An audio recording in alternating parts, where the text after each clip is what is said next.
Come on, let's go on a journey. Sit back, buckle up, enjoy the ride with Crystal Petrie. Hello, my name is Crystal Petrie. Wherever you are, whatever you're doing, make sure you subscribe to my podcast right now.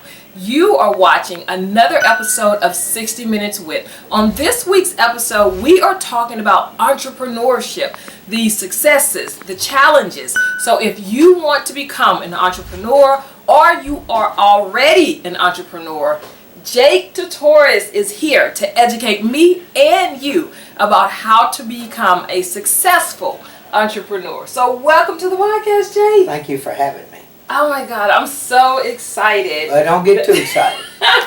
Wait till the end and you can get excited. Okay. So I'll say at the end how excited I am to have you here. Right. So obviously you are an entrepreneur.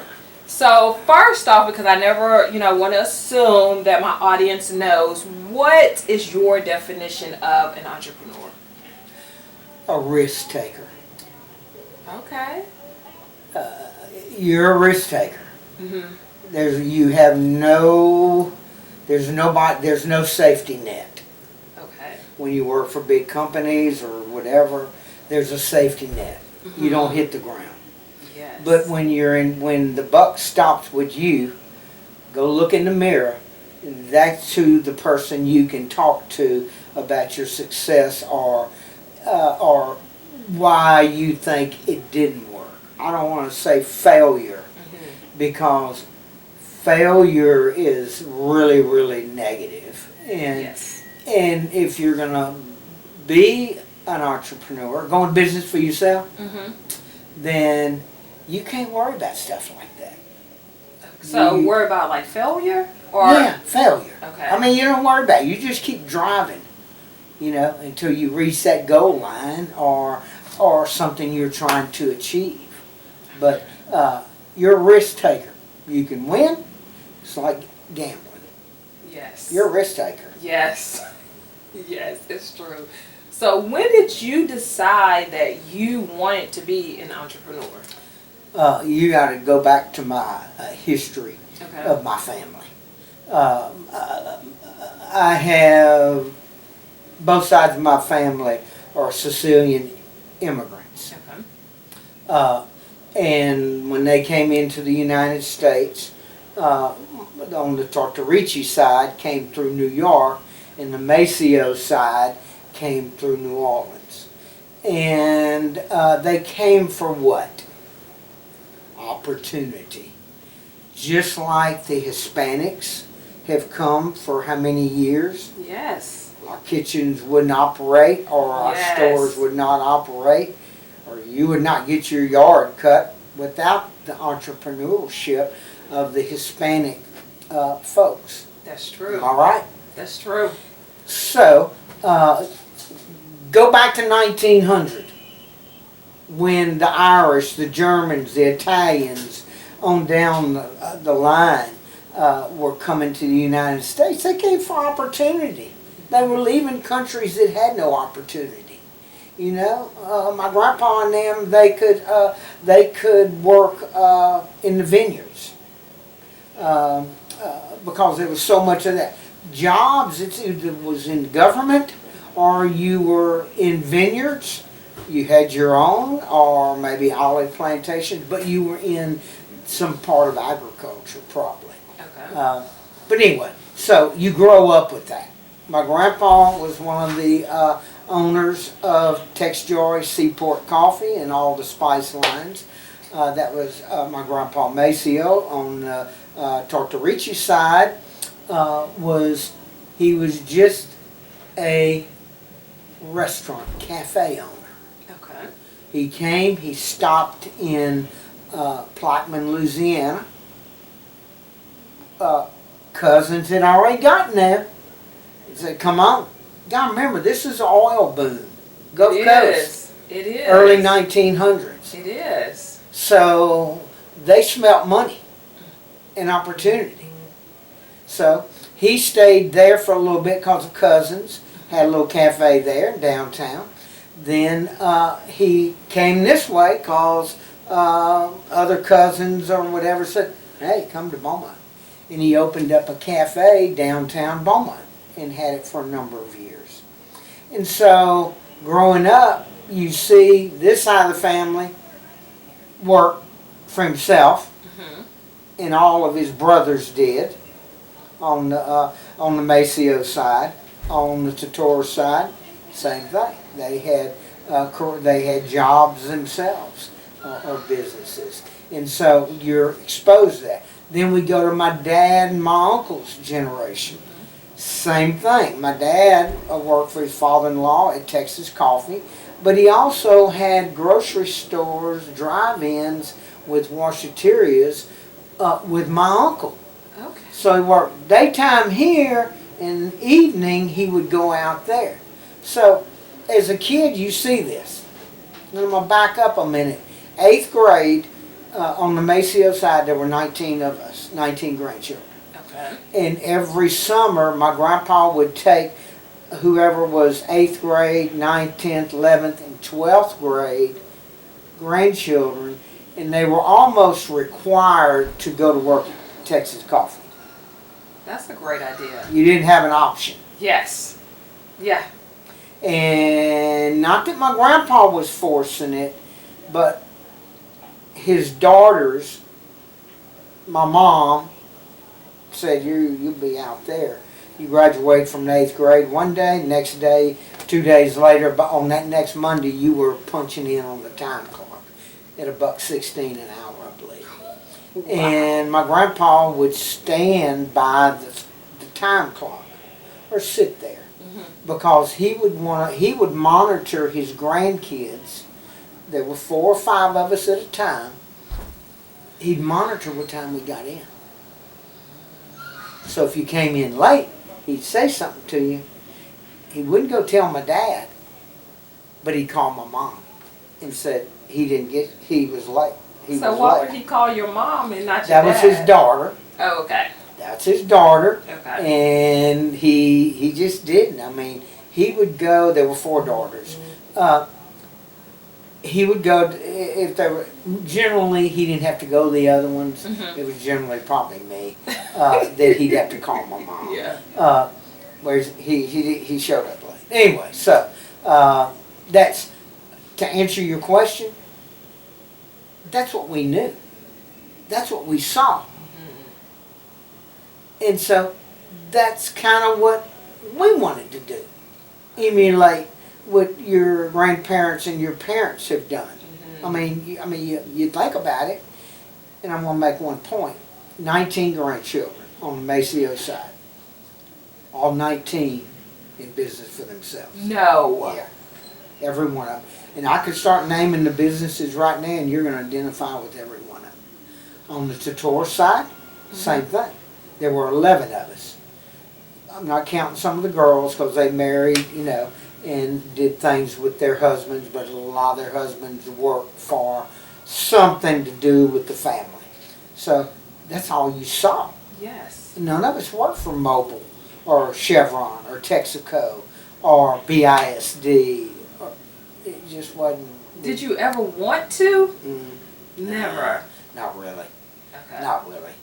Family business is extremely, can be very stressful because all of us have a positive personalities. Don't you need that? Do you need to have that kind of personality to be successful as an entrepreneur? The A? If you ask me, yeah, but what I know. I just know what I know and what I do. I'm no psychologist. I have no clue. It's what you're driven to do. You like it, you drive. When you have some success, you don't sit back and say, oh man, what a great day. I'm probably want to see. Well, we'll see what happens tomorrow. Yes. So how do you define success? I don't. I mean, I would assume it's money, but I'm sure it's more than that. I don't. I mean, I don't know how you do that. I like opening stores, and through my career, With brothers, we had 18 or 19 Hallmark card shops in the early 70s and 80s. And then I left out and went into Great American Cookie. But I'd say, to me, it's being able to pay your bills on time, Yes. having a good credit rating, Yes. having a little money on the side in case there's a problem. But my opinion of it is, like a small owner like me, is building more stores. Not like corporate does. We build them regardless if we need them or can staff them, but because the stockholders want them, and we got to show growth, Yes. then we're going to keep opening stores and opening stores. And how many are successful? Well, the good thing, you know, a lot of times their successes outnumber their non-success or their failures. And, you know, you take any franchise you can talk about, and I guarantee they ain't got all winning stores. Okay, so let's talk about that. So as an entrepreneur, you have failures? Hell yeah. Yeah. Yeah. Yeah. Do you feel like you have more failure than success? I don't count them. Okay. I don't count them. I mean, if something doesn't work, you do something else. You change. You know what I always say, and I say this to my sons. You gotta be. You're familiar with football. Running back. Yes. Let's just take a running back, and I'm gonna take a halfback. Okay. Generally, halfbacks are pretty elusive and can spin, Yes. can reverse spin. Yes. That's what you have to do. You got to be like a halfback and be able to react, boom, and make that change. If you think I tried this but it didn't work, well, I'm going to do something else. You can sit there and, oh man, I tried this, it didn't work. Move on. Throw something else. It's kind of like a pitcher. He threw a curve, got a strike, or it was a ball. You know, next one he's going to throw maybe something different till he gets the strike. And I think you look at it the same way. You're playing ball. You're playing, but you can't sit there and be, oh, I didn't make it. You know, baloney. If that's your personality, go to work for a major corp. And do your 8 to 5 or whatever, enjoy life, you'll probably do just fine. But if you're going to step out into the deep waters, because being on your own, they're deep waters, you're going to drown and ain't nobody going to come throw you a life jacket. You're going to have to swim to the top and get your ass out the water. So I'm just, so I don't look at things like that. I mean, yes, it's a reality, but I'm not going to sit there and just and fret over it. I always consider myself as an idea person, and sometimes I get lucky and come up with good ideas. More so, I have not so good ideas, but I'm going to attribute a lot. I believe in talking. Okay. I want your opinion. I want that lady in there's opinion. I might have the greatest product that I think would be an awesome product. And we make it. And I'll try, and, I'll be okay with it. I'm not going to say anything. And I'll give it to her and say, what do you think? And I think that's where you learn. That what I know and what I like isn't necessarily the Bible. That there's other people that could sit there and give you feedback. And I think learning and being successful, and I'm not saying I am, but I'm just saying I think to be successful, you gotta reach out and get opinions from other people. I mean, within your area. I mean, Right. that your family or employees or things like that, so that you can make another decision. But I'm not going to say, I'm not going to like some companies they've got, or certain companies or whatever, government stuff. It's always a new program, a new program. It's true. Okay. well, I don't need to spend money on a new program. You need to come up with some ideas and react to them as fast as you can. Yes. And not dwell about what we didn't do or what happened, but what are we gonna do? You know, I always look at, you look forward, you don't look behind you. I've had some great things. I have good sales, but I don't sit there and and probably my sons would say, well, maybe you're never happy.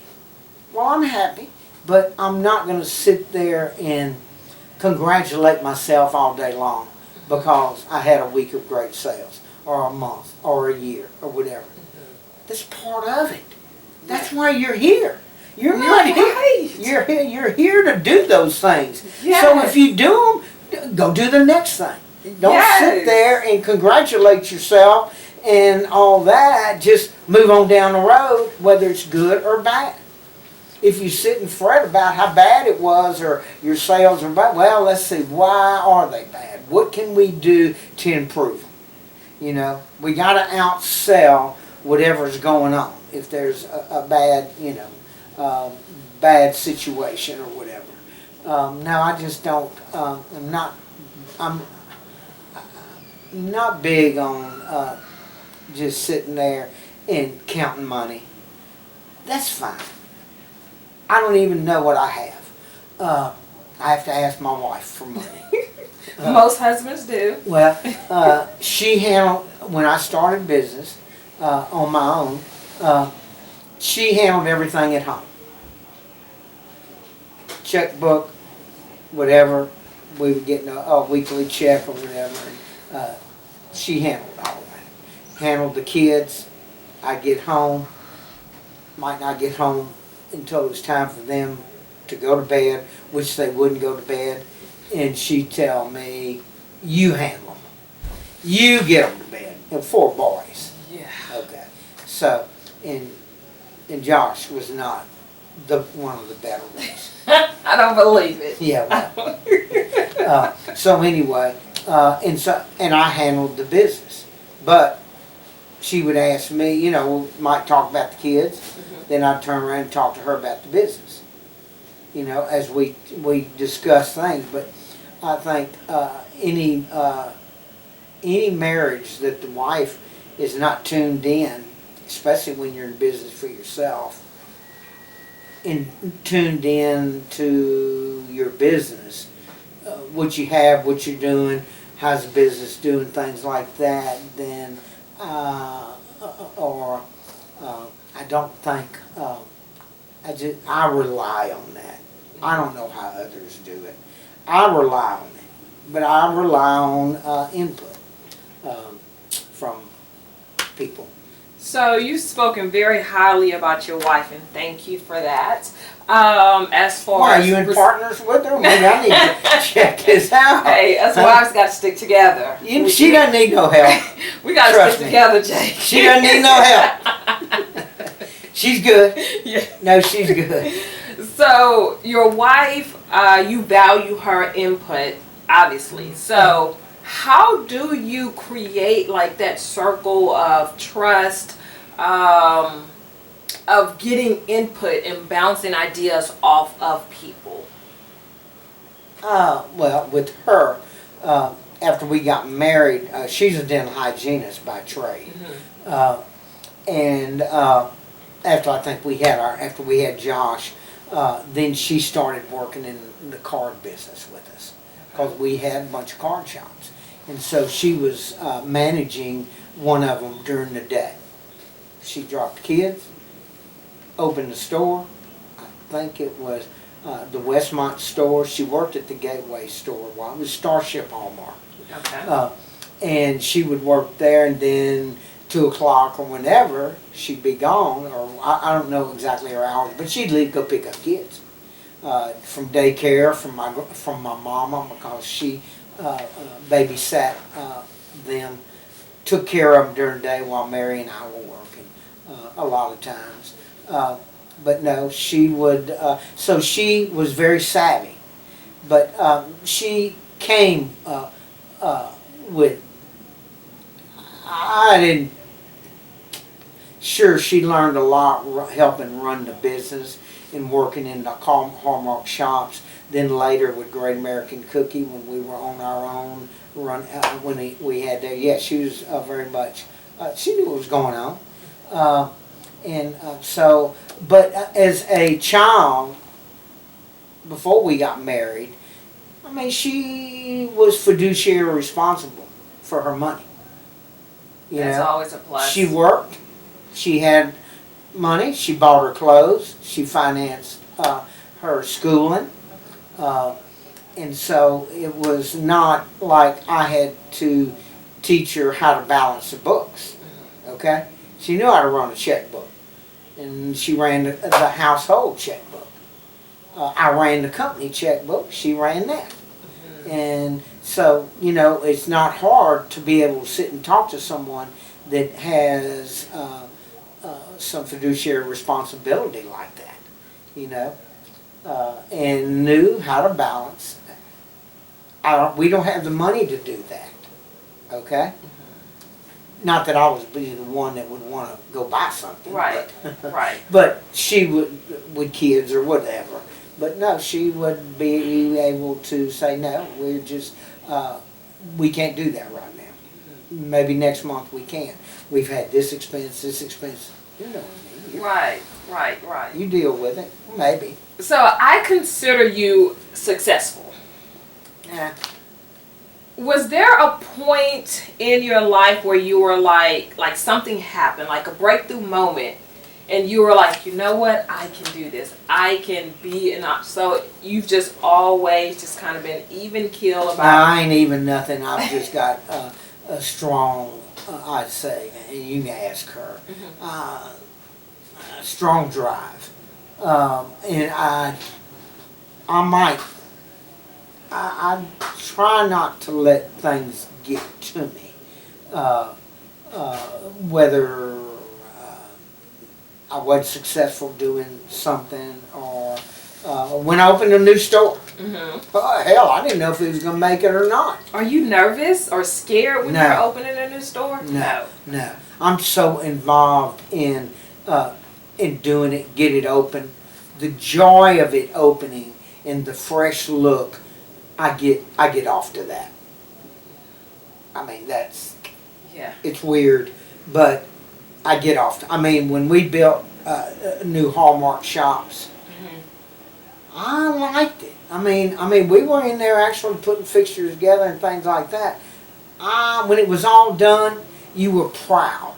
And it might not have done any business, and it might not even open, but I was proud, and I know my brothers were, to see it get to a complete stage. Yes. Now is the hard part. Now let's make it profitable. Now let's see what we can do. We open the doors, you got a honeymoon for about a year, and then the rubber meets the road after the first year or so. Once the new wears off and things like that. So no, I think it's just drive and just, I don't know. I really don't know. It's just how I grew up and how, and I expect a lot out of myself. And I don't know. I really don't know. Just. Okay. So because you've had several successful businesses, what are some things that you have been able to do, I would say continuously, I don't even know if that's the right word, but throughout your journey, what are some things that you have been able to do that have been successful, that have worked for you and your business after the honeymoon? I'll tell you. And Mary and I have discussed this before.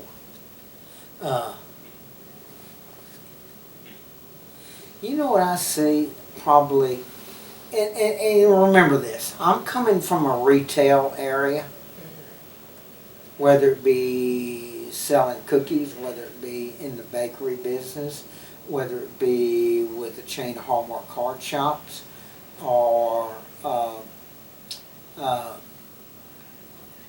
give you one. We opened up a coffee shop in Galveston in the mall before Starbucks was even They were probably out in Washington State, Okay. and Olympia, over there where they were founded. And it was neat. It was really neat. The mall, Galveston Mall, was a fair. It wasn't a park day. It wasn't a central mall.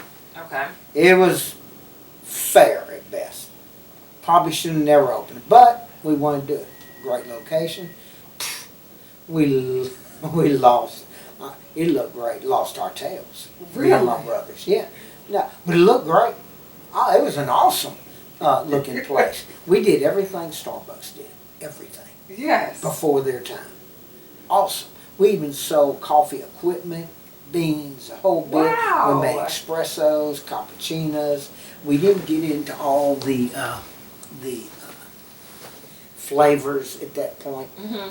It fell. I mean, we kept it open, I don't know, a year, 2 years, whatever, and we shut it down.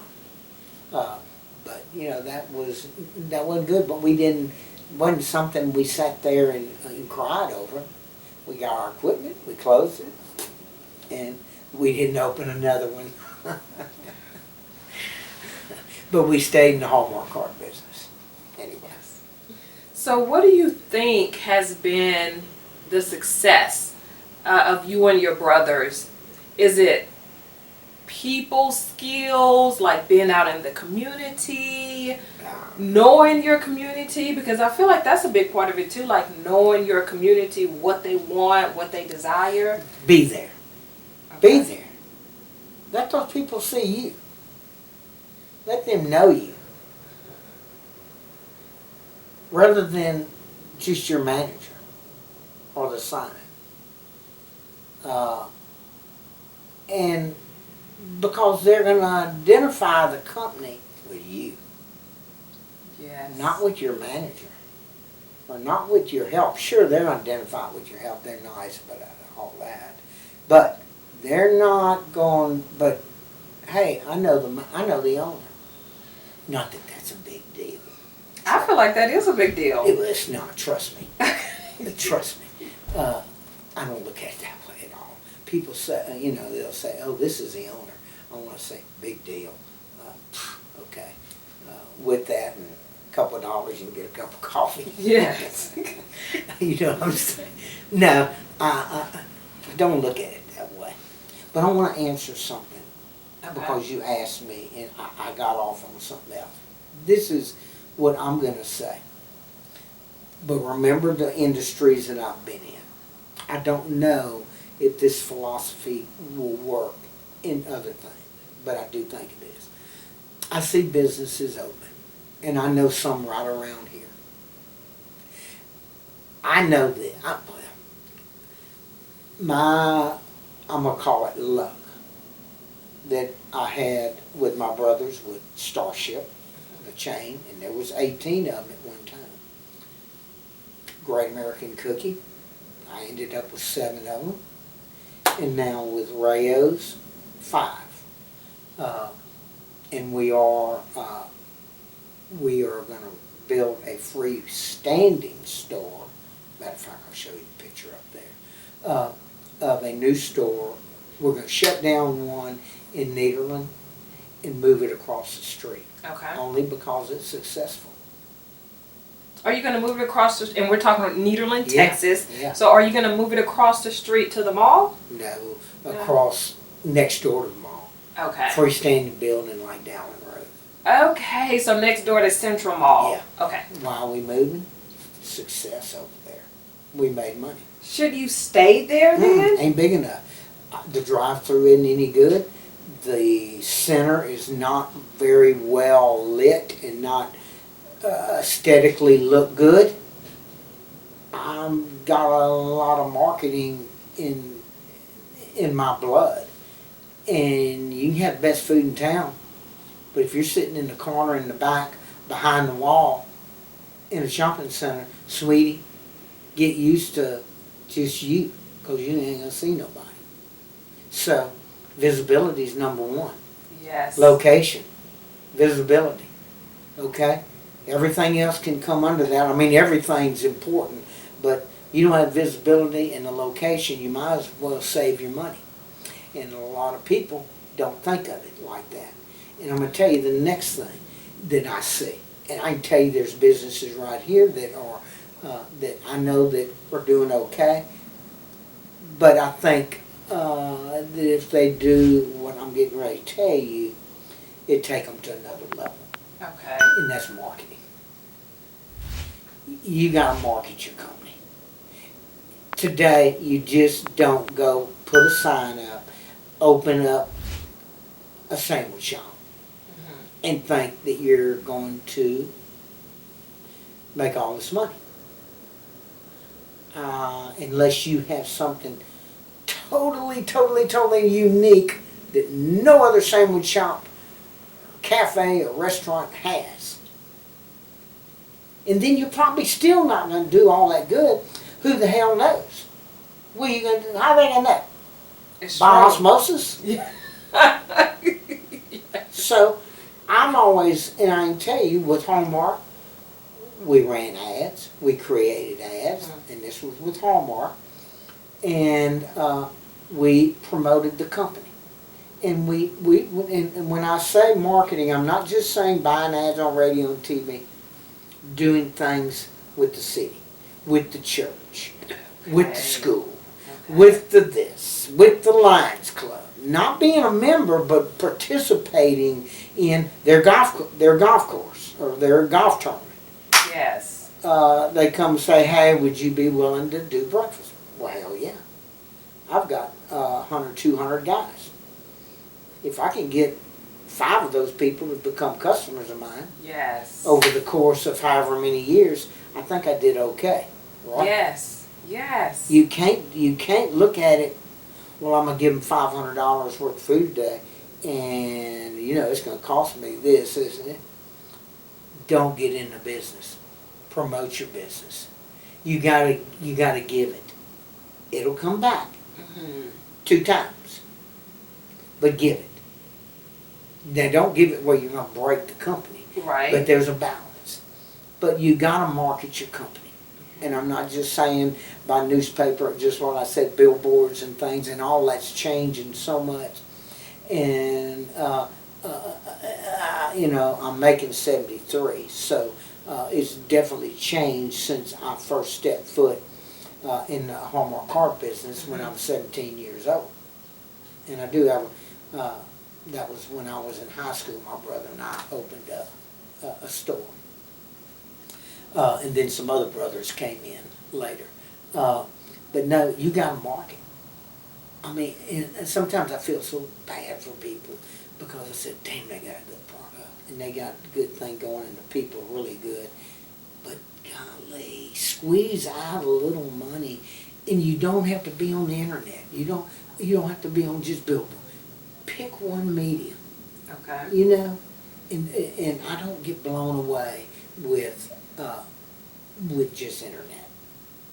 It's a part, but if you look at the whole scheme, I always say, tell me what McDonald's, Coca-Cola, the beverage type people, where are they spending their money? Okay? It ain't all on the internet, sweetie. It's not. Your daughter might think it is, but I'm here to tell you it ain't. I mean, I think there's other ways, and there's way, and that's inexpensive, I get it. But I just think that that's a problem with some people that open their business, whether it's whatever kind, could be a consulting. If you don't promote it and get out, then you're probably not going to feel like that you're making ends meet.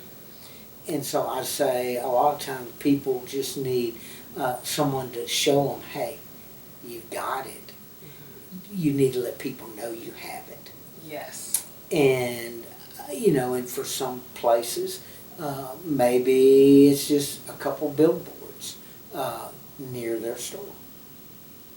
Because if you got it by their store, they see it, and they say it's just a block away, that picture of that big old sandwich or that big dessert might drive them. I'm going to go over there. And try it. Damn right.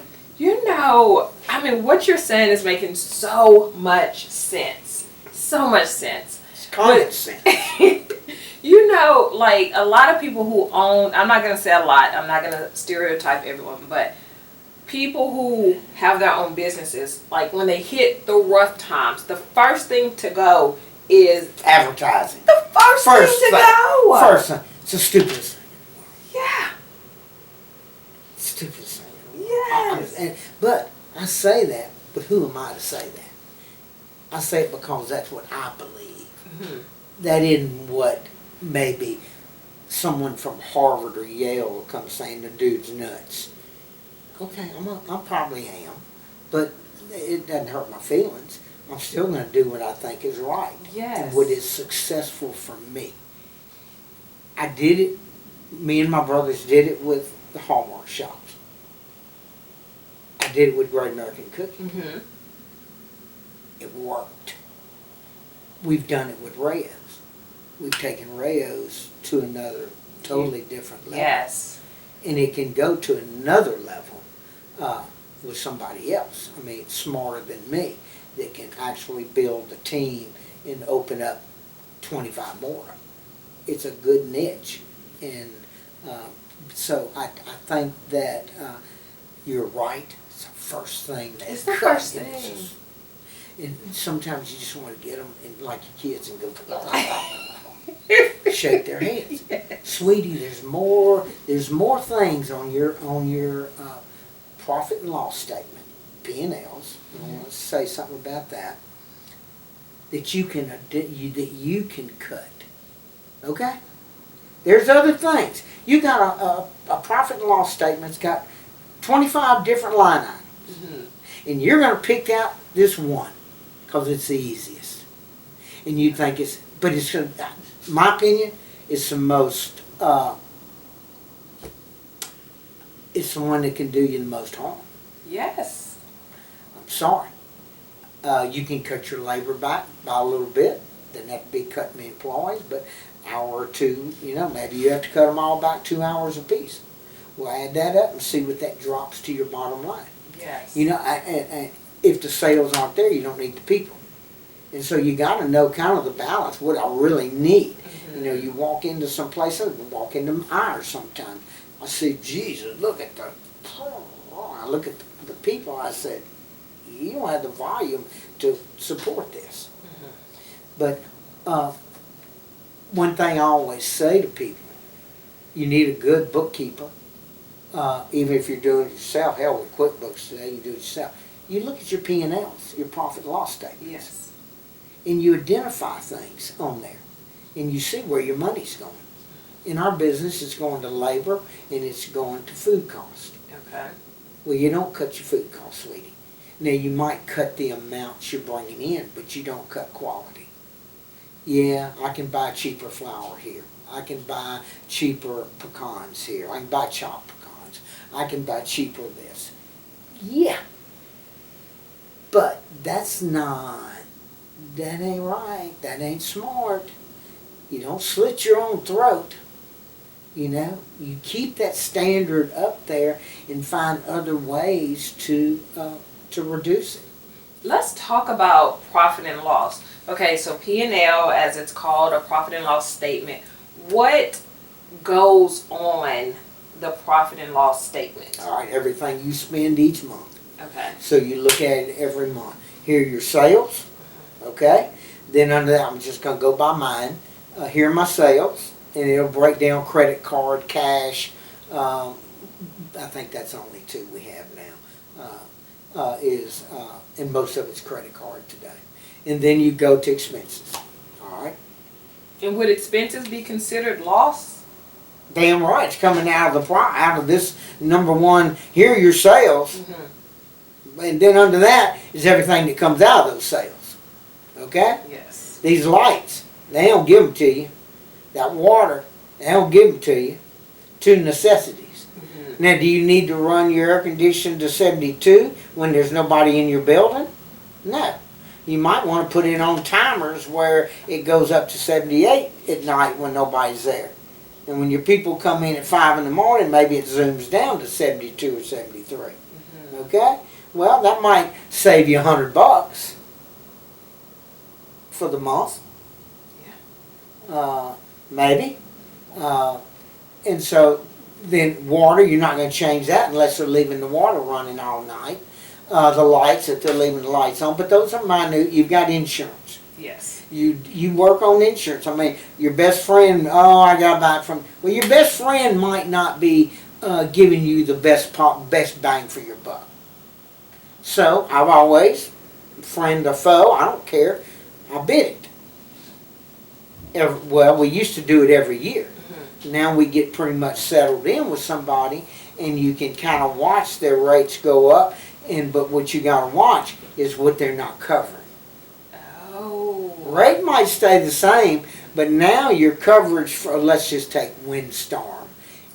Yes, you can't get it. I mean, if you do, well, you can get it, but the price of windstorm is astronomical. And you see they're talking about increasing it I know again. it. No. I got it. No, I got the same report. No. I got it. So look, that's why you got to keep some money on the sidelines, to handle something like that. Mm-hmm. Or you better have a good line of credit. Yes. But you go through it. I mean, there's insurance, there's taxes. You got sales tax, payroll tax. Yes. Well, sweetie, that's coming out of the top, that gross sales line.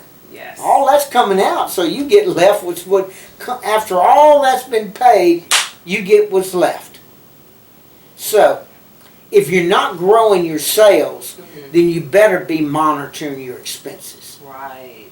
And you should do that regardless. I always say, your P&L is basically telling you what direction your boat's going. Forward or backwards. And you can identify the backwards. You look at it and look at what we spent on whatever, let's just say, credit cards for people that have them in the company. You reel it in, say, hey, you're going to spend no more than this next month, in the next month. And you put caps on things like that. But no, but your profit and loss statement is basically telling you which way how your ship's sailing. Yes. And so you have a real idea of what you're doing. And if you don't, I don't know how you run a company without identifying and running a monthly P&L, profit and loss statement, just to see where your money's going. Don't you want to know? Yes. I mean, you're writing the checks, but at the end of the month, you have no clue how much you paid, or if you paid the electric bill was more this month than last month, or the water bill, or insurance from this year to last year. Mm-hmm. And that's why I always have like 24. Here's my line items for 24. Here's my line item for 23. How much was my insurance last year? And I look at 23 and look at 24. And how often do you check that? Do you check it? Every month. Every month, okay. You get a monthly P&L. Yes. You should check it every month. Mm-hmm. And if you got jags of money and just, you don't have to worry about it. But I don't look at it that way. You could have a lot of waste. Mm-hmm. Okay? Yes. And so that's why you look. You might be doing just fine. But when you look at that P&L, you say, whoa, looky here. Why was our paper expenses this month so high? Right. And so, walk in there and tell the accounting lady, I want to see every bill that we ran this month for paper. Yes. And we go through it and say, why did we have so much? Well, it might be that we made a special order on a certain cup. Okay. And I had to buy $5,000 or $10,000 worth to make it spike. Yes. And so then you go back, oh, I remember that. And that's okay. Mm-hmm. It wasn't just, it was not a stupid buy. Right. It spiked, but you bought $5,000 or $10,000 worth of cups that are going to last you for the next 3 months or 6 months. Let's talk about paying yourself, because some companies feel like they don't make enough to pay themselves. is that a requirement even if you're making a little bit or a lot? Like to put your check within that budget, within that profit loss? It's in there. Yeah, it's in there. It's different for me now, but we can back up. I was 17, 18. Then when we really started opening stores, I was probably 20s, in the 20s to 30s. There were times, I'll tell you when, Jimmy Carter was president. Okay. We were in a recession, and things were like a little bit like they are now. Me and my brothers were taking alternate checks. Really? Today's your week, this week's your week, next week's mine. And you lived with it.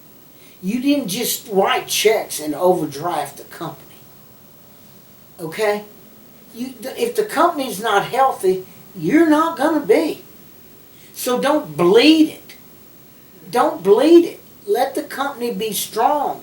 It's easier for you to bleed than let this bleed. Because when this big company bleeds, you got 50 or 100 or however many employees, everybody's going to bleed, then you're going out of business. Yes. So don't be so selfish that you, well, I'm used to making this amount of money, and I'm not going to do this if I'm not, and I'm going to take this money. We'll go right ahead. Well, if you bankrupt the company, then so be it. You know? No, you got to have some responsibility and say, no, I'm going to start out with a small paycheck. Yes. And then, well, honestly, with a new company, I'd tell that person, don't plan on a paycheck. Okay. Don't plan on a paycheck. Okay. See what your damn company's going to do for the first 4 months. Mm-hmm. So many people go in underfinanced. You better have money to do marketing. If you don't budget it in, then I can't help you. Okay. You better plan on maybe not taking a check for a couple months. You know, put you some money aside, operate a little leaner at home. Yes. Tell the kids, hey, can't buy those new sneakers this week.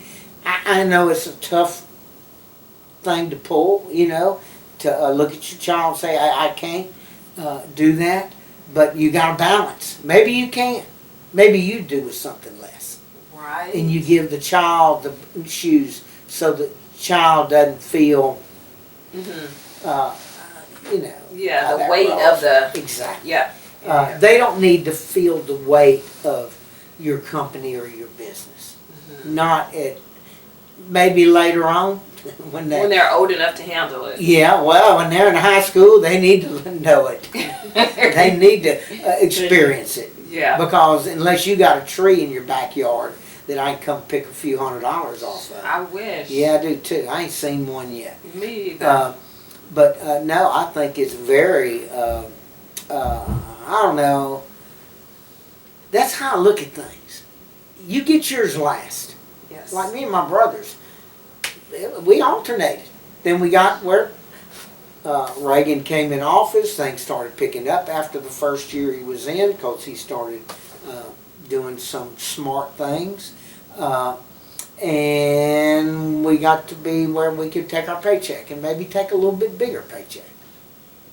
It's got to live if you're going to be in business for yourself. Yes. The company's got to live. And if it gets to a point where even from cutting everything you can, it still doesn't make it, then that's when you wash and go to the next thing. Go try something else. How long do you feel like you should try it before you get to the point of, okay, this is just not for me, we not going to make it, I'm going to try another business or go to corporate? Yeah, I'd say at least a year. Okay. I mean, I would think if you don't have a feel for it by then and you don't see any bump, now if you're not doing any marketing, then I'm not going to tell you what to do. Yes. Because these other things have to be playing for it not to be successful. I'm telling you, you can have the best whatever. put it in the back of the shopping center where no one can see you, or put it somewhere where there's no visibility, or put it with no marketing behind it. I don't care if you're putting I used to put flyers on doors at one time. Yes. Yeah.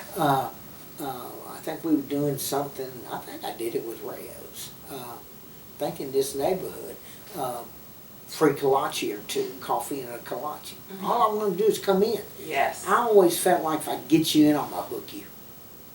Oh, that's With so whatever good. I did, whether it be Great American, whether it be with Starship or with Rayo's. If I get you in and I keep my standards up high, Mm-hmm. I'm not going to, and I'm not dogging Walmart, okay? But I'm not selling you Walmart product, or I'm not selling you one of these big grocery store products. Mm-hmm. They're great. They serve a great purpose, those people. But I feel like that I gotta be better. Because I'm gonna charge you more. But I'm gonna put better stuff. I'm gonna use the better flour. we're gonna make our own icings.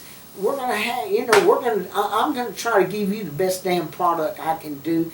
And I'm never stopped trying to make what I have better. There are things right now that I'm not happy with, but I can't get Josh to listen. I'm gonna have to talk to him. Yeah, you do.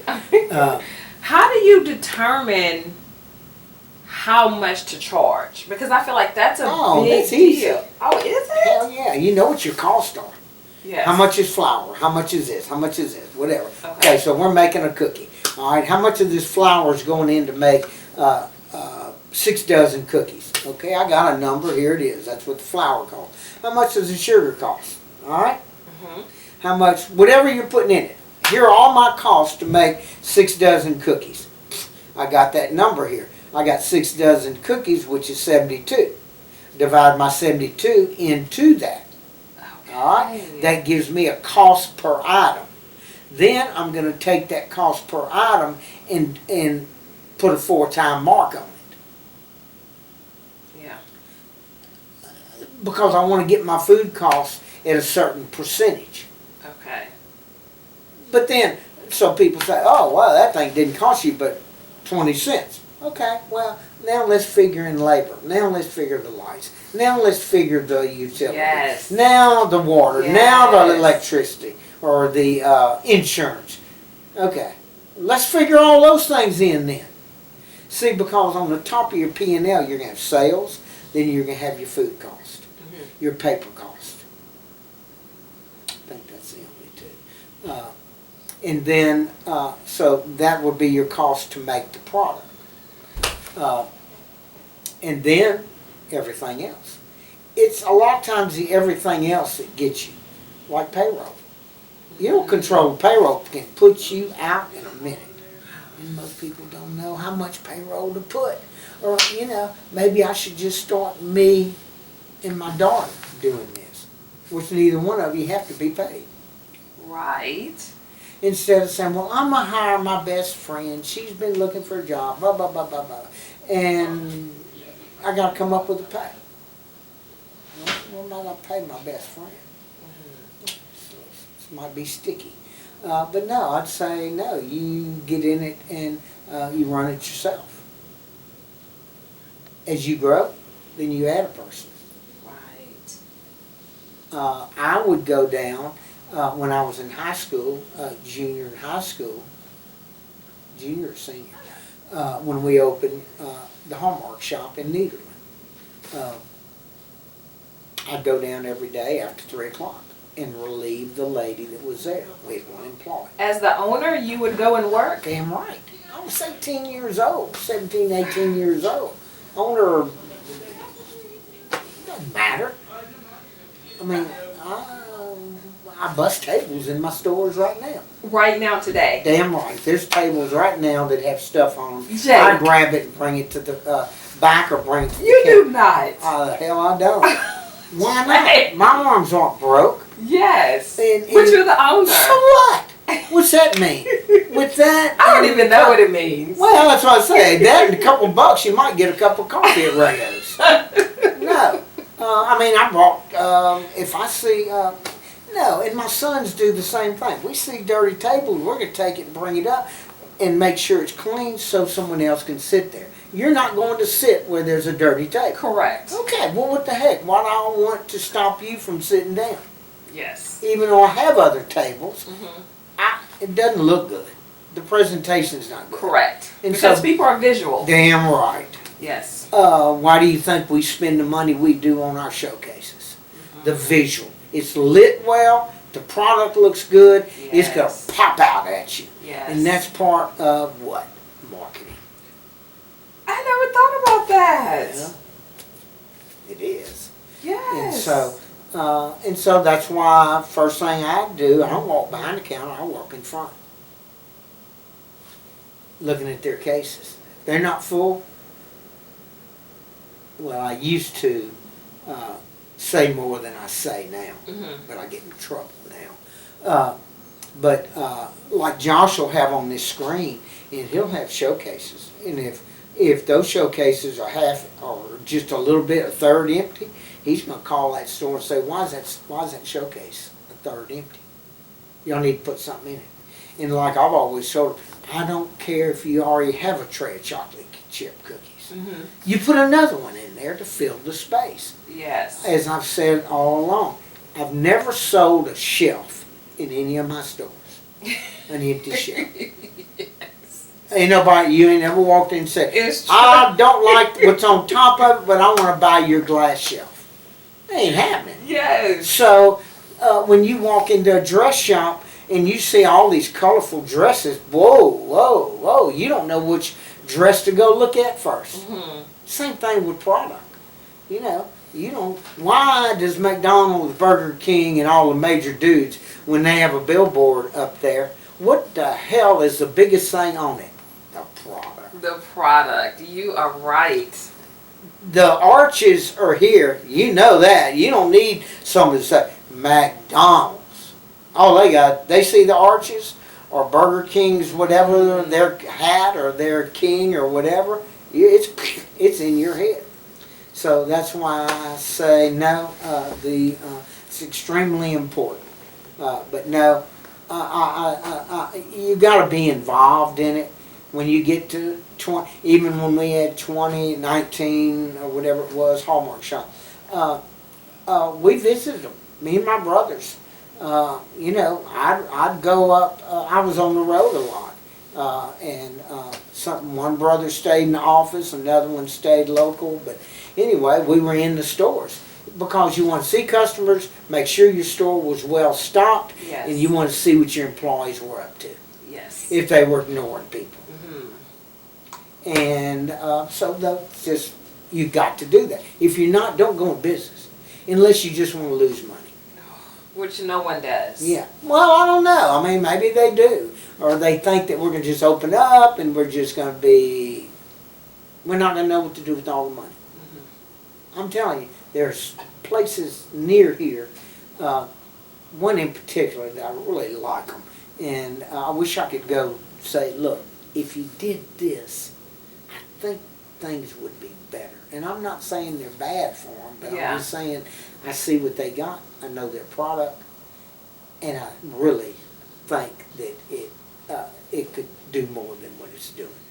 But it ain't my business. Yeah. It's not, and some people might take you as being nosy or a know-it-all. Yeah. And so People I- don't really, which is, I mean, of Is course it- we're on the podcast and it's about education, but a lot of people feel like they just know it all. Like they wouldn't want you to come and say, I see this isn't working for you, try this. They would get offended by it. I know it, and that's why I don't say it. Yeah. I totally agree. I have customers tell us you ought to do this. I smile, show teeth, and say, you're probably right. I said, something we should give some thought to. Yeah. And I'll pass it along to Jude and Josh. And, sometimes they react to it, or I think you should have this or that. But no, I think all feedback, I'm not saying it's all good, but it's worth hearing. It's worth hearing. It's worth hearing. It's worth hearing. I didn't write the book. I just. You should write one. Yeah, right. I'm a terrible writer. I'm a terrible reader. Terrible. All I know is just hard. I'll just work hard. And Yes. yes, I'm reaping the benefits of the last, since I was 17, 18 years old. But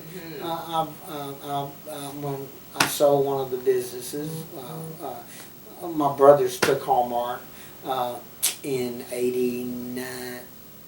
Yeah, 80, I think I got out of that in 89. And then I flipped into Great American, but we had already opened up a couple Great Americans, my brothers and I. And I liked the business. And so I ended up buying them out of that. Then I ended up selling 7 of them in 98. And the day after, I bought this, Rayos, and then started doing more with that. But I love Great American. I did a lot of things with Great American, and I did a lot of community things with Great American, and spent a lot of marketing dollars with Great American. But it showed me that you need the marketing to be successful.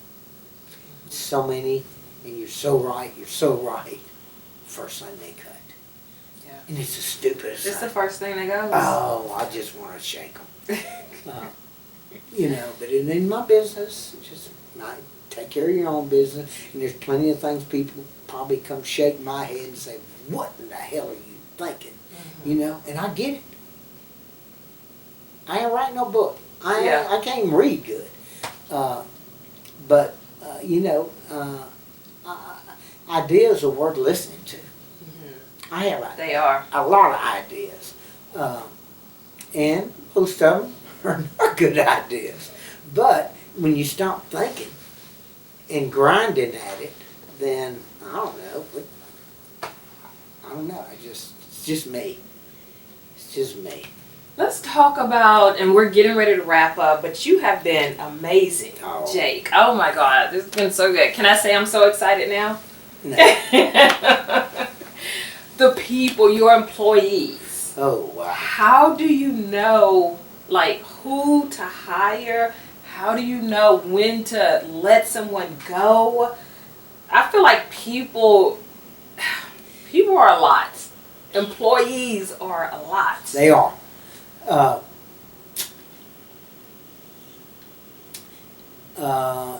It's easy to determine the ones you really need to cut loose. Okay. They have no interest. They're not interested. When you tell someone to do this, and they still don't do it, it's probably not going to be a good fit for them. I have employees that I see even going back to when I was in Hallmark, had the Hallmark shops. I mean, we're talking a long time ago, and they might see me and they'll come speak. Great American, I still have contact with some of them, and I still have contact with some of the people that work for Great American in Atlanta, and then with Great American, my employees. I had some great ones. With Rayos, I have some that are not with us anymore, but they're good friends. I mean, I see them. They've either decided to stay home or whatever, but we'll try to meet up and meet here for coffee or meet up for lunch or whatever. And then I have some that'll come back and work holidays for us. I don't know. It's just something you just, look, when they walk in the door, read them. Okay? You can read them. Then you sit down. And I'm not one to sit and ask things just about the business or I usually shake away from that. And I do some of that, how many hours you're looking for, what do you want to make, what brought you to Rayo's, things like Yeah. that. I might break out and say, what do you do when you're not working? I try to get them where they will talk to me like you and I are talking. Okay. Just a conversation. Conversation. So not a job interview. No. And sometimes, and I'm not sure if this is right or wrong, I might say, now you're married. Do you have children? How old are they? Where they go to school? They in sports. That's going to get you thinking this ain't a job interview. That he really wants to know more about me. Yes. And if I kind of know a little bit, you walk off and I said, you know what? Seems like a really nice person. What do I want in my stores? A really nice person. Yes. I'm not interested in if they come in all slopped out, their hat turned backwards. I hate to judge them, but I'm not sure that that's going to be a fit for me.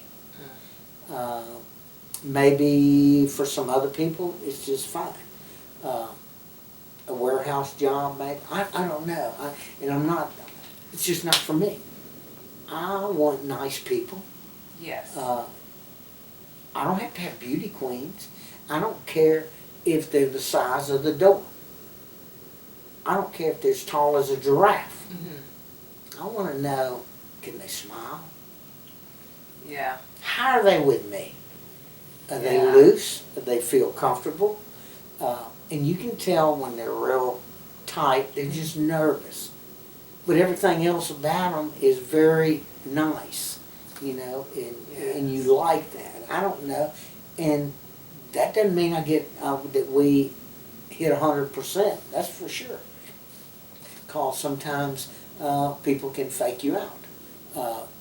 But I just look for a nice person and clean cut. Yeah. That you won't mind going up to a food place, and I'm talking food, and you won't mind if the girl picks up your product with gloves and puts it in the bag, Yes. and her hair's not all hanging in the bag and crap like that.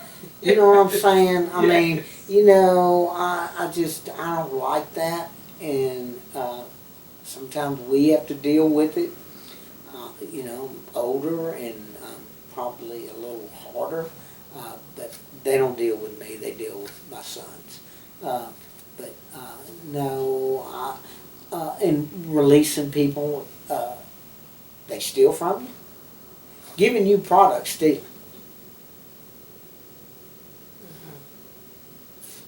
And I want them to know that.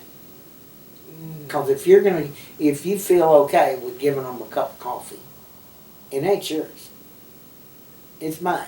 Yes. You didn't ask me. Yes. I had nothing I don't know this person, and we just don't give carte blanche to our employees. Well, you can treat whoever you want that comes in. That's firing. Because if you'll do that, you'll do more. Yeah. And so I don't like that. And when people get that mentality, bothers me. I don't want them in my store. They could be sweet and all this and greatest, and everybody that comes in thinks sweetest thing in town. But if that's the mentality they have, I'm probably going to be very cautious of it. But we have some very good employees at Rayo's. My son does a good job of hiring. They're very nice. And I'm sure they leave for whatever reason. I mean, they might be moving. The way some kids are, people are today, they're here today, gone tomorrow. Yeah. And they could be moving somewhere else or whatever. Or, I mean, it's so funny today that I just didn't think that this was for me. Well, why did you apply if this isn't for you? I mean, you see what we do. I mean, what were you expecting? But no, it's a challenge. Employees are a major challenge today. Things have changed a lot in the last 10 years. Since COVID, I'd say a lot has changed. Yes. Yes. But no, that's just part of it. It is. You know, there was something I wanted to address with you that, and I don't know what question it was, but I don't know if it was adversity or what. And so we were thinking, and I said, well, try a hurricane, try COVID. Oh. How do you prepare for that? I don't think you can. Well, no, but you can prepare in the way, like I said earlier, that you make sure you're not underfinanced. You make sure you got a couple nickels somewhere, even if it meant that you can't take that whatever number you're looking for as far as pay. Put some here, because you might need it. Yeah. You didn't know the hurricane was going to hit here.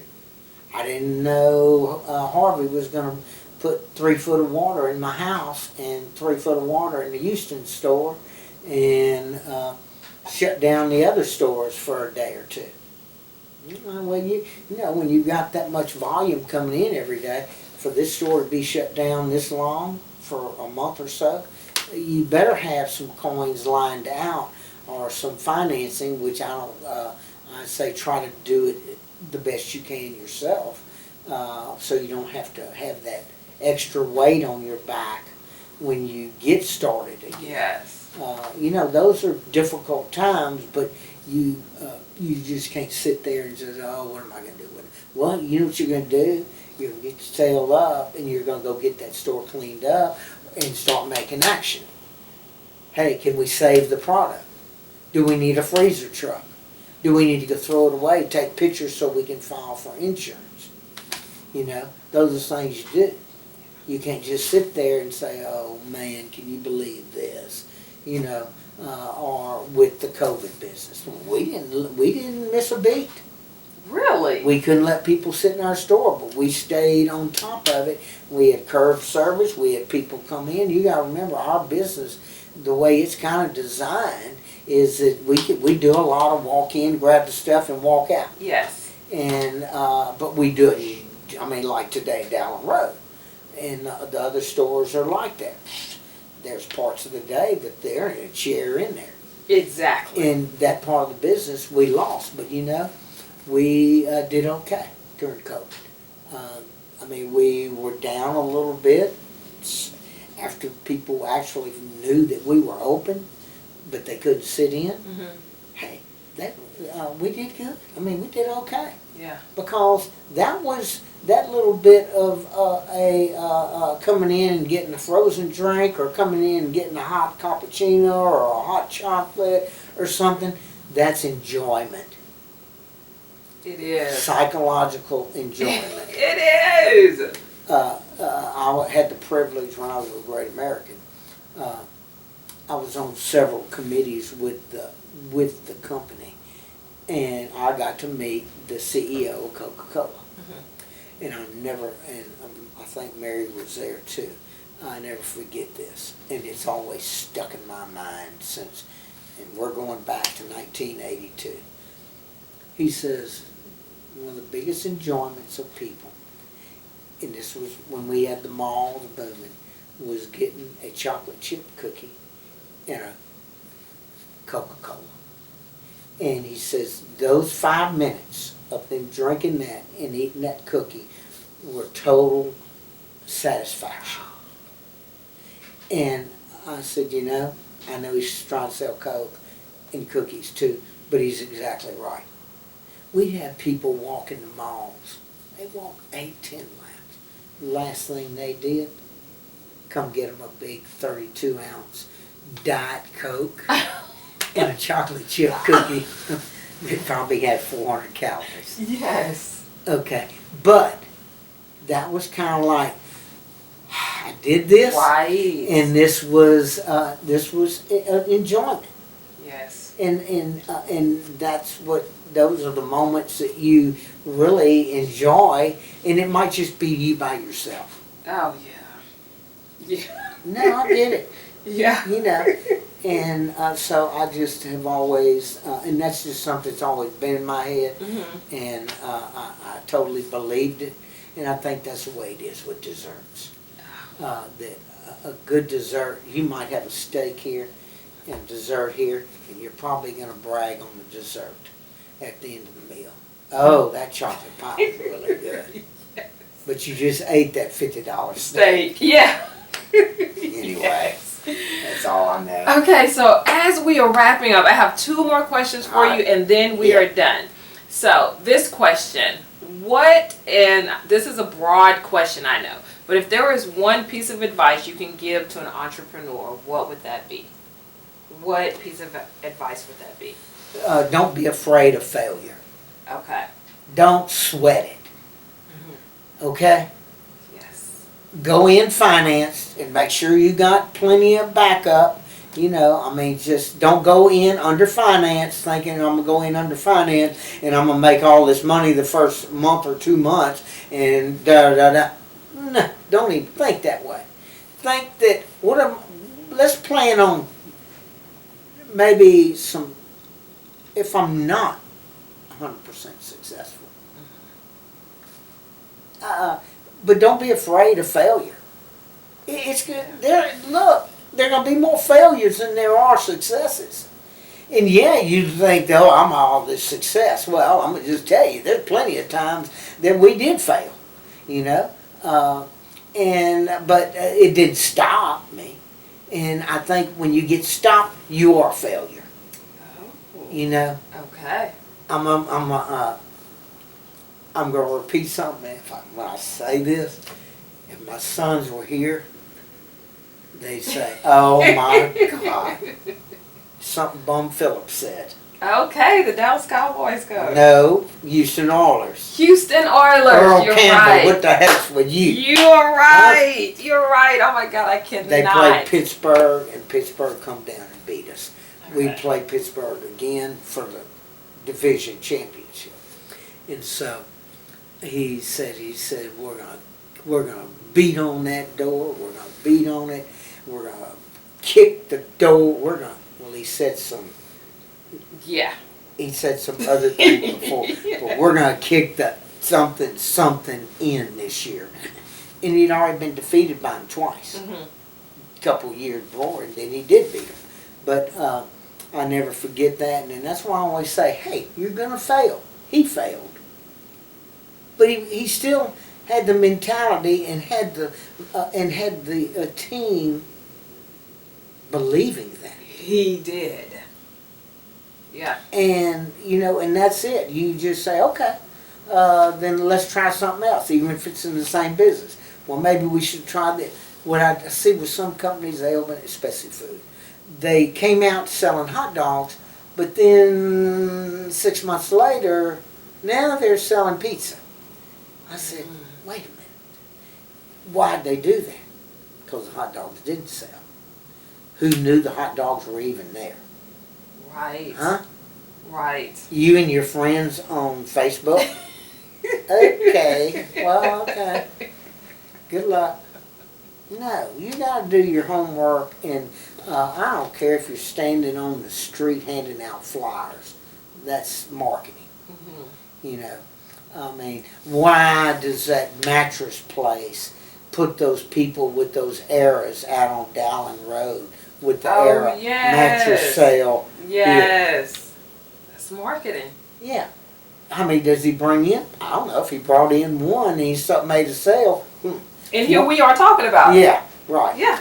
He got one more than he got the day before when he didn't have anybody. Yes. So, yeah, it cost him a little bit. But I just say, you know, that for an entrepreneur, someone wanting to go in business, and look, don't sweat it. Yeah, you're going to lose some money. But, you know, be able to pull your britches up and go borrow some more money or pull some more out of your bank, or however you want to do it, and go try it again. You know, but you know, don't be scared. You know, I know it's I don't know. I guess I don't know. I've never really been scared of anything really, and so I just say, keep trying, don't quit. Get advice. Ask somebody. Go see someone that knows what the hell they're doing. Yes. You know, even if you're selling barbecue and he's selling tiddlywinks, go see what the hell. He might have an idea that you can adapt in your business. Okay? Yes. I sell cookies, cakes, but I used to sell cards. You can't eat a card. I didn't know nothing about it. But when we got in Great American, I liked it. I loved the business. And I was, I'd have to say, successful in it. I ended up selling it to a big Wall Street company, and then I picked up Rayo's because I was 47 years old, and held it a year to see what it would do. I made changes the first day. Number one change, I kept my counter full all day. Okay. Now, there's just one Rails when you... Right here. Okay. It's been here 82 years, or 83, whatever it is. Okay. Yes. And I used to come here as a kid. But first thing we did, we put product on the counter from 6 a.m. to 6 p.m. They, at 2 o'clock, if their product was their shelves were empty or half empty, they didn't put nothing else out. They didn't have any backup. Okay. I came from an industry, we had backup, and we kept our counters full all day long. All day. Because when you walked by my counters, if they weren't full, well, you wouldn't stop. You walked by my counters and they were full, you stopped. They are always full. I know. So, and that's why you know, and that's the first thing I did, was we stayed open till 6, and our counters had to be full. Had to be full. And then I held it for a year, and I said, and we moved the sales up quite a bit. I said, I think this will work. So that's when I remodeled, and then our sales more than doubled, and we just cleaned the act up. Yes. Some of the fixtures that when I came in were original pieces, a lot of them from 1941. Wow. Yeah, that's how, you know, and that's another thing I always say that I learned with Hallmark. Every 5 years we did a remodel, minor. Every 10 years we did a major. When I got into Great American, every 5 years we do a minor remodel. Might put tile on the wall or change the paint or something. Every 10 years we gutted it. Came in with a whole brand new look. We would take our sales from this point, and we'd probably increase them when I do that 25%. Yes. 15 at the lowest. And so that was like... Because people are visual. And so, but that was the pattern. And that's what we've done with Do you still do that? Hell yeah. Wow. This one here, we redid this one, I don't know. The last one was probably 7 years ago. So a few years we're going to probably redo this one. Dowling Road, we've done a little changing about 3 or 4 years ago. And Mid-County is going to be the new store. So, yeah, we still try to stick to that. That, you know, 5 to 7 years, do a little minor. And when I say minor, maybe spend 50 grand to 75 grand. And then in 10, we're going to spend probably, in these stores, probably $150,000. Okay. Maybe a little more, or maybe a little less. But we're going to do furniture, showcases, the whole bit. And just change the look. So when you come in every day or every other day or once a week, you're going to say, whoa, what y'all doing here? Exactly. And it's going to give you another perspective of the store. And so that's just one of those things that are automatic. We're going to do. Yes. whether you like it or not, and, you know, providing that we have the money to do it. And if not, we borrow the money to do it, because it's a very important part of growing the business.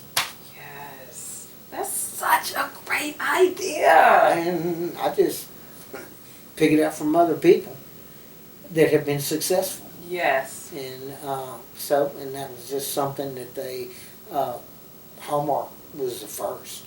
Hallmark would pound it in your head. If you didn't remodel a minor in 5 and a major in 10, they weren't interested in you. Wow. No, that was something you pretty much had to do. If not, they were going to start looking for another dealer. And if you wanted to control all of it here in the Golden Triangle, that's what you had to do. Okay. Okay. Okay, my Got your last- final all right, question, let's hear it. even though I don't want this to end, this has been so good. Okay, my final question. Who do you think would make a great guest on the podcast, Jake? But you have to help me get them on.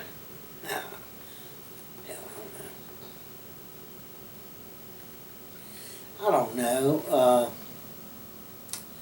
Not with my company. Okay. I don't know. I know I just know a lot of people that are good people. You know, I don't know. You want to think about it and get back to me? Yeah, I'd have to run that one. I'd probably run that past Mary and see what she might say. I'm thinking of someone, but I don't know if he'd do it. Okay. But there's a zillion people. You know, the boy that owns Alexa. What's his name? He owns Arby's. He owns Mushroom Pizza. I don't know who you're talking about, but I know all of those restaurants. I know you do. He owns the one right next to Mushroom Pizza, Buffalo Wild Wings. Yes. One Person owns all of those? Well, I think he might have some partners. Yeah. But he's the operator. Chris Alexa. Okay. Nice kid. I don't know him that well. I've sat and talked to him. I went to his office to talk to him I think it was about the Central Mall store, because he built a store on the same dirt we're building a store. And we're going to use the same contractor he did out of Silsbee, some nice guys. Those are some nice guys. I mean, if you want to talk to contractors, they build all kinds. But it's called McInnes Builders, or McInnes is their name. 2 young guys. They ain't built nothing for me yet, but we've been dealing with them for about a year, trying to get this project off the ground. And I have a lot of respect for them. And I'm really looking forward. Josh is pretty much ramrodding this, kind of the guy that just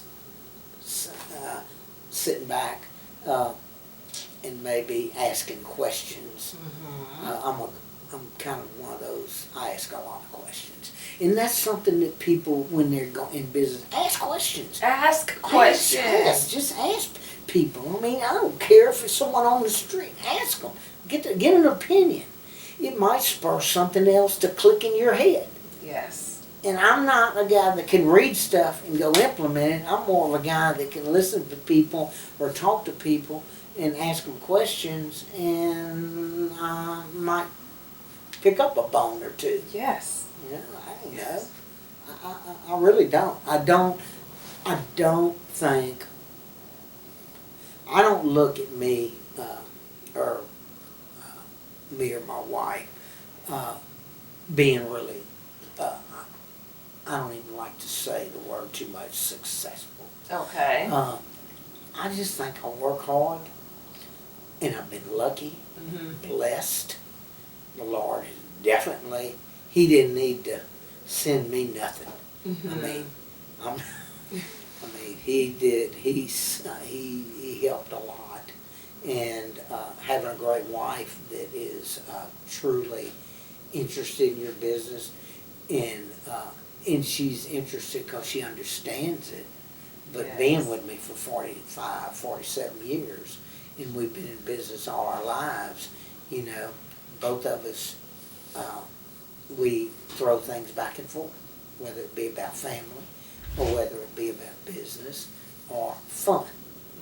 And I guess the reason why we're married is because as dating, we like to do the same thing.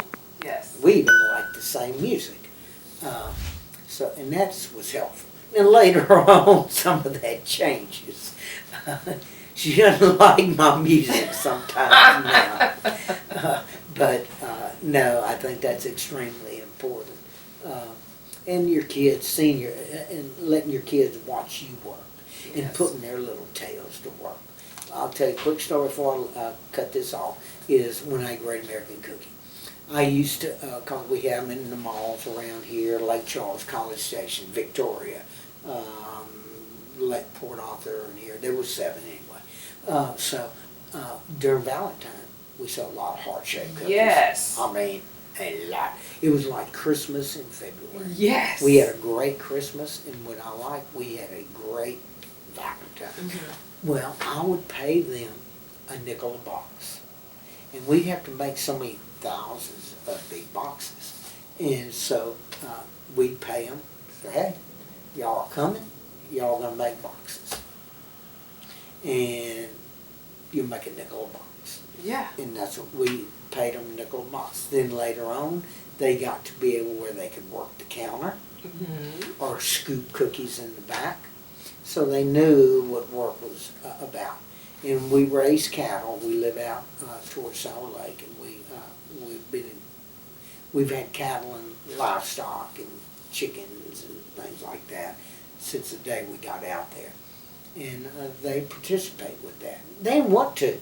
Yeah. They didn't want to, but we made them do it. Right. But no, they and then they get their money, whatever they were paid, and they go to Tilt, if you remember. I remember Tilt in the mall, in Parkdale Mall. And Josh was probably one of the ringleaders. That he wanted to go to Tilt. Yes. And so that was, I think, just letting them see us work hard, I think, kind of inspires them a little bit. Yeah. That they know that we didn't have golden spoons. I grew up in a middle-income family, I would say. But we didn't sit home. We had work. Work forever. You know? It's really a full circle because you saw your parents and grandparents, and then your kids saw you. Yeah. And your wife. Yeah. Yeah, and their mother. Yeah. And now their kids are seeing them. Are seeing them. And I think that's great, because it's, it is difficult. It's easy to go to a job and you might be mad at your boss, but at least you left him there. Yeah. When you come home, you still got your dad or your brother that you still have to interact with Yes. at parties or whatever. And so it's a stress, but you got to be able to get past it. And see, I'm not one that I'm not one to hold grudges, or I get past it. But I'm usually the guy that's probably doing the chewing, No, I don't believe it. And not being chewed on. I don't believe it. Except for Mary. She will. But anyway, this has been fun. Yay! And, yeah, we could probably talk forever because I've been in a lot of different things and I've done a bunch of stuff. Yes. And not just things that I've done as growing up in college. We had the Hallmark shops, and we had a few, but also had another job. And I would work there in the afternoons. Yes. Or whatever, while I was in college. And so I've had things going. It worked out. Anyway, I would say it worked out. You're on that side of the county. I am. I'm on the other side. You are. Yeah. But I spend a lot of time on the other side because it's a hell of a lot more fun on the other side looking into the showcase. Yes. You know, Yes. with the customers. Yes. And that's, I have fun with my customers. And I mean, they all speak to me if they know me or know, you know, that I have something to do with Rayo's. They're all extremely nice, Mm-hmm. you know, and it's fun. It can be a lot of fun. Yeah. Yes. So we'll see. Well, thank you so much Yeah. Well, for being on the podcast. I appreciate you. well, I hope it doesn't get banned. It will not. It might. You guys I are mean, going to watch, right? And you're going to learn. Yeah, and you know, people, you know, I don't mind sharing ideas with people, or you know, I've always kind of wanted, if I had another career, I've got some other things I'd like to do, but I don't know if I'm going to do it. I'd like to be able to help people, like these people, and I'll tell you after the podcast who I'm talking about. Okay. But I like them. I just think some people need some help. You know, and the help is there. And I'll elaborate on that in a minute. Okay.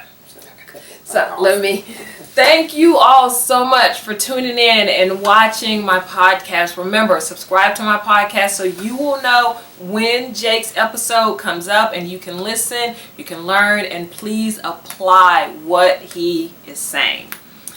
Thank you again so much. And remember, you always have time to listen and learn on the go. Come on, let's go on a journey. Sit back, buckle up, enjoy the ride with Crystal Petrie Console.